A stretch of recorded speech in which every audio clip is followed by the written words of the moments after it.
কিছু পাচ্ছি না কেউ। যারা চাকরিজীবী তারাই দেখা যাচ্ছে টাকা পাচ্ছে, যাদের তিনতলা বাড়ি সে টাকা পাচ্ছে, অথচ আমাদের কিছু নেই, ভূমিহীন, আমরা কিছু পাচ্ছি না।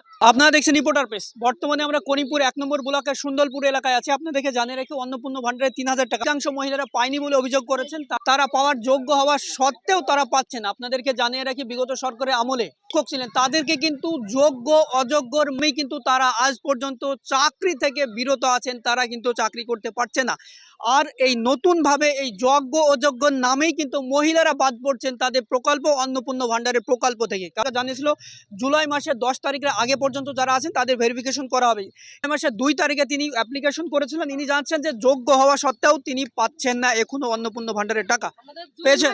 জুন মাসে আমরা করেছি এবং আমরা টাকাও পেয়েছিলাম, কিন্তু জুলাই মাসে যে টাকাটা আসার কথা সে টাকাটা কিন্তু আমরা পাইনি। আমাদের বাড়িতে এসে তদন্ত করা, যোগ্য একবার পেয়েছি আমরা, মাত্র একবার। তাহলে আমাদের বাড়িতে এসে দেখুক আমরা যোগ্য ব্যক্তি কিনা, তারপরে ভেরিফিকেশন বলছে ফার্দার দা ভেরিফিকেশন। হ্যাঁ, ফার্দার দা ভেরিফিকেশন কিসের জন্য বলছে এটা? কি জন্য আমাদেরকে বলছে? আমাদের যোগ্যতা যোগ্য ব্যক্তিদেরকে দেওয়া হবে বলছে টাকা, তাহলে আমরা তো সেই পর্যায়ে পড়ছি। আমাদের জমি নেই, আমাদের ঘর নেই, আমাদের স্বামীরা সামান্য একটা ক্ষুদ্র ব্যবসা করে, তাহলে আমরা কেন পাবো না? কিসের জন্য আমরা বঞ্চিত হচ্ছি? তাহলে সরকার কি পদক্ষেপ নিচ্ছে? আমাদের তাহলে বিষয় কি তাহলে ওরা করছে? ব্যক্তি তাহলে কি ওরা কি করলো, কি বিচার করলো? ওরা যোগ্য ব্যক্তিরা পাবে, তাহলে দেখাবে যে যোগ্য ব্যক্তিরা পাবে। যারা চাকরিজীবী তারাই দেখা যাচ্ছে টাকা পাচ্ছে, যাদের তিনতলা বাড়ি সে টাকা পাচ্ছে, অথচ আমাদের কিছু নেই, ভূমিহীন, আমরা কিছু পাচ্ছি না। আর যোগ্যরাই পাচ্ছেন না। আপনি পেয়েছেন? না, আমি দুবার, একবারও পাইনি। 3 বার টাকা দিয়েছে, একবার পেয়েছিলেন? না, একবারও পাইনি। 3 বার মানে একবারও পাইনি আমি। আপনি? আমি একবার পেয়েছি, আর পাইনি। একবার আছে? হ্যাঁ, ওই যখন হইলো সবাই কাছে তখন আমরাও কাছে জুলাই মাসেই করেছি। জুলাই মাসে করেছেন? হ্যাঁ, তো পাননি? না একবার পেয়েছি। বিডিও অফিসে গেলে কি জানাচ্ছেন? একবার পেয়েছি আমরা, করেছি অফলাইন দুইটি, সবই করেছি। আপনিও করেছিলেন? হ্যাঁ, একবার পেয়েছি আর পাইনি। আমি একবার পেয়েছি, একবার পাইনি। আগের বার না এবার? আগেরবার পেয়েছি, এবার পাইনি।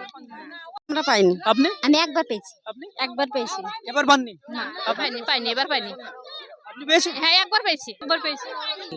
এককালীনই পাই। পাইনি, দ্বিতীয় কিস্তি পেয়েছি আমরা, তৃতীয় কিস্তি আর পাইনি আমরা। এখানে যতগুলো মহিলাকে দেখছেন তারা অভিযোগ জানাচ্ছেন যে তারা কয়েকবার পেলেও অধিকাংশ মহিলা তারা একবারও পাননি বলে অভিযোগ করছেন। আমরা ফর্ম ফিল আপ করার পর আমাদেরকে ফিরে তাকাতে হয়নি, আমরা প্রত্যেকবার কিস্তি পেয়েছি। 500 টাকা থেকে শুরু করেছিল সরকার, 1500 টাকা পর্যন্ত চালিয়েছে। যতদিন সরকার ছিল আমরা ততদিন টাকা পেয়েছি, আমাদেরকে কোনোদিন কোনো অভিযোগ নতুন করতে হয়নি। না, নতুন সরকার এসে আমরা কিছু পাচ্ছি না কেউ। নতুন সরকারের আমলে এখনো পর্যন্ত তারা একবারও পাননি বলে অভিযোগ করছেন। সরকার 3000 টাকার প্রতিশ্রুতি দিলেও সেই প্রতিশ্রুতি রাখছে না বলে অভিযোগ করছেন। ইতিমধ্যে মুখ্যমন্ত্রী শুভেন্দু অধিকারী তিনিও জানিয়েছেন যদি প্রয়োজন পড়ে 10 থেকে 30 লক্ষ টাকা আরো বাড়াবো। আরো যদি 20-30 লক্ষ লাগে আমি সেটা দেওয়ার ব্যবস্থা করব। সরকার দিতে চান সকলকে একসাথে ভেরিফিকেশন করে দেখ, কারণ একজনকে দিচ্ছে অন্যজনকে দিচ্ছে না, এতে সমস্যা বাড়ছে প্রতিবেশীদের মধ্যে। বিগত সরকারের আমলে তারা জানাচ্ছেন যে ফর্ম ফিল আপ করেছিলেন, তারপরে সরকারের পক্ষ থেকে অটোমেটিক সেই টাকা তাদের অ্যাকাউন্টে ক্রেডিট হতো, কিন্তু এই সরকারের আমলে তারা পাচ্ছেন না বলে অভিযোগ করছেন।